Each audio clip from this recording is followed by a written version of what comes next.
इस खबर के प्रायोजक हैं JMS group of institution, national highway 9, Hapur bypass road, Hapur. बालक बालिकाओं के एडमिशन शुरू, बेटियों के लिए दाखिला free. Doctor Ambedkar school, Ambedkar Nagar, Nai Mandi, Garh road, Hapur. Coral mart, online से भी सस्ता कोरल मार्ट, निकट ज्ञानलोक, फ्रीगंज रोड, हापुड़। हमारे यहाँ पर आसान किस्तों में फाइनेंस की भी सुविधा उपलब्ध है।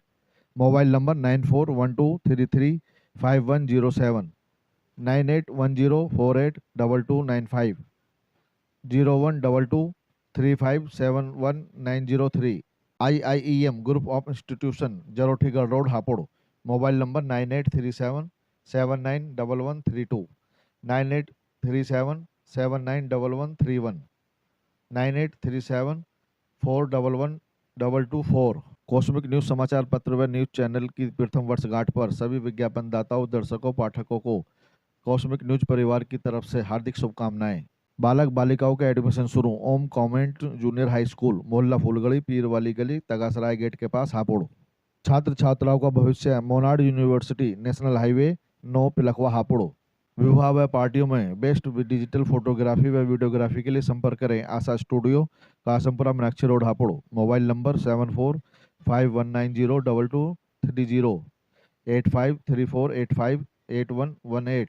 मेरी विधानसभा मेरा परिवार, विधानसभा हापुड़ 59। भावी प्रत्याशी ललित सिंह एडवोकेट, प्रदेश कार्यकारिणी सदस्य, Samajwadi Party. Krishna traders, Krishna agro oils, Lalit Agarwal Chhawni वाले, दादावाड़ी, गढ़ रोड, हापुड़।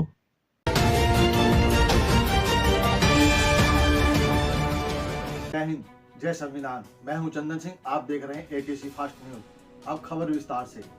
उत्तर प्रदेश के जनपद हापुड़ के जिलाधिकारी अभिषेक पांडे ने जिला बेसिक शिक्षा अधिकारी कार्यालय में की छापेमारी। आपको बता दें, जनपद हापुड़ में शुक्रवार को जिला बेसिक शिक्षा अधिकारी कार्यालय पर पहुंचे जिलाधिकारी अभिषेक पांडे। जिलाधिकारी के बेसिक शिक्षा विभाग के कार्यालय पहुंचते ही कार्यालय का मुख्य गेट बंद कर दिया गया। लगभग 2 घंटे तक विभाग में चली कार्रवाई में 3 कर्मचारियों को बर्खास्त किया गया, जिसके बाद विभाग में हड़कंप मच गया। 3 दिन पहले एंटी करप्शन टीम ने कार्यालय के शिक्षा विभाग के 2 कर्मचारियों को 30,000 रुपये की रिश्वत लेते रंगे हाथ पकड़ा था। इसी मामले में जांच में जिलाधिकारी अभिषेक पांडे ने कार्यालय पहुंचकर कर्मचारियों से पूछताछ की। जिलाधिकारी ने कार्यालय में फाइलों की छानबीन भी की। जांच के दौरान 2 सहायक लेखाकार निखिल और कपिल को बर्खास्त किया गया। डीसी निर्माण विशाल का चयन नियम विरुद्ध पाए जाने व शिकायतों के आधार पर उन्हें भी बर्खास्त कर दिया गया। बीईओ योगेश गुप्ता से सभी चार्ज वापस ले लिए गए हैं। उन्हें गैर जनपद भेजने के लिए शासन को पत्र लिखा गया है।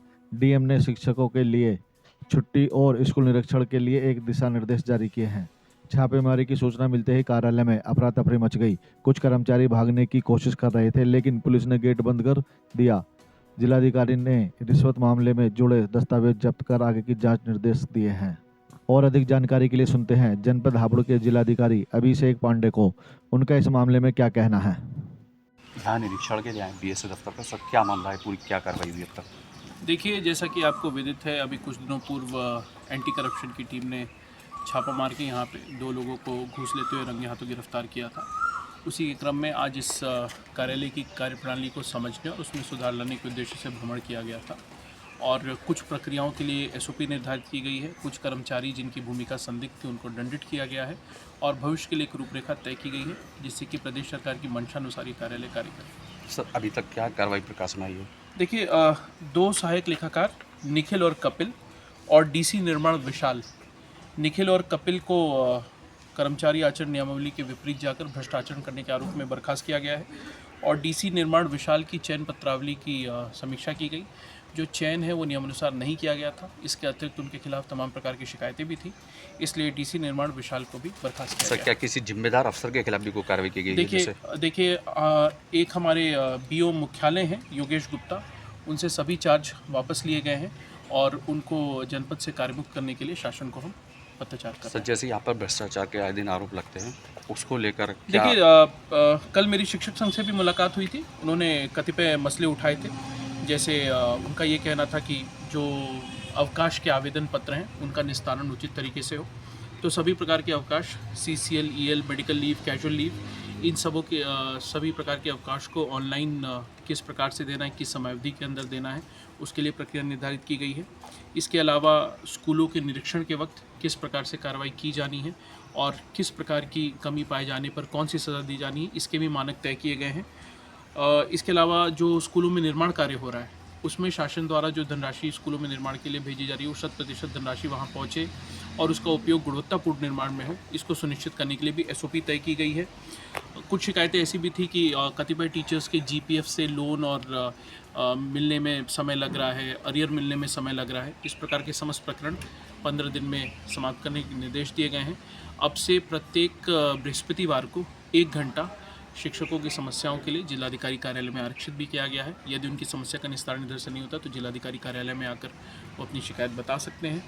इसके अलावा स्कूलों की मान्यता के विषय में भी कुछ शिकायतें मिली थी, तो स्कूलों की मान्यता के विषय में कार्रवाई शासनादेश के अनुसार समयबद्ध रूप से करने के लिए एक SOP का निर्धारण किया गया है और मुझे विश्वास है कि इस SOP का पालन कराकर हम इन सभी शिकायतों को दूर कर इस कार्यालय की प्रतिष्ठा पुनः स्थापित करने में सफल होंगे। कुछ टीचरों को असंवैधानिक तरीके से तनख्वाह दी जा रही है, उनके ऊपर कुछ ऐसे समस्त प्रकरणों पे अंतिम निर्णय लेने के लिए 7 दिन का समय दिया गया है और जिन टीचर्स का वेतन बहाली का प्रकरण काफ़ी लंबे समय से रुका हुआ था या जांच की कार्रवाई बहुत लंबे समय से चल रही थी लेकिन जांच किसी लॉजिकल कंक्लूजन पे नहीं पहुंच रही थी, उनको भी समाप्त करने के लिए 15 डेज़ का टाइम दिया गया। सभी प्रकरणों को रिव्यू किया गया। एक सर, जैसे यहाँ पर जो आए दिन अभी टीचर कुछ यहाँ भी बाहर आरोप लगा रहे थे कि BSA द्वारा वहाँ छापामार कार्रवाई की जाती है, उसके बाद जो उनसे उसकी एवज में देखिए, जैसा कि मैंने आपको बताया कि निरीक्षण के वक्त किन चीज़ों के विषय में निरीक्षण करना है, किस प्रकार की कमी पाए जाने पर क्या सज़ा दी जानी है, उसकी प्रक्रिया का क्या पालन है, इसके विषय में SOP बन गया है।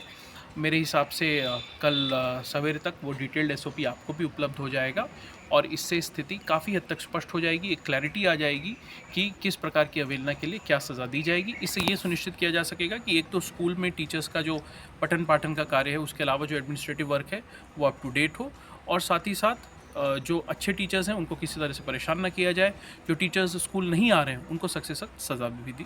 जब जिलाधिकारी अभिषेक पांडे से जरोठी में स्थित किसान पूर्व माध्यमिक विद्यालय में हुए घोटाले व अनियमितताओं के बारे में बात की गई तो जिलाधिकारी ने फाइल मंगवाकर जांच की बात कही। सुनते हैं जनपद हापुड़ के जिलाधिकारी अभिषेक पांडे को। सर, एक जरोठी में स्कूल है, उसमें पिछले BSA ने FIR दर्ज कराने के आदेश दिए थे टीचरों पर, उन पे FIR नहीं हुई, उसके बारे में क्या कहना है? देखिए, इस पर्टिकुलर प्रकरण के बारे में तो अभी मुझे जानकारी नहीं, परंतु मैं कल फाइल बना के उस पर भी कार्रवाई करूँगा। अभी आपने सुना हापुड़ के जिलाधिकारी अभिषेक पांडे को, जो जनपद में जांच पर जांच कर रहे हैं और अपने कार्य को अंजाम दे रहे हैं। हापुड़ से cosmic news ATC fast news के लिए चंदन सिंह के साथ बलविंदर सिंह की खास रिपोर्ट। मुझे यानी चंदन सिंह को इजाजत, फिर मिलेंगे किसी और खबर के साथ। तब तक देखते रहिए ATC फास्ट न्यूज। जय हिंद, जय संविधान।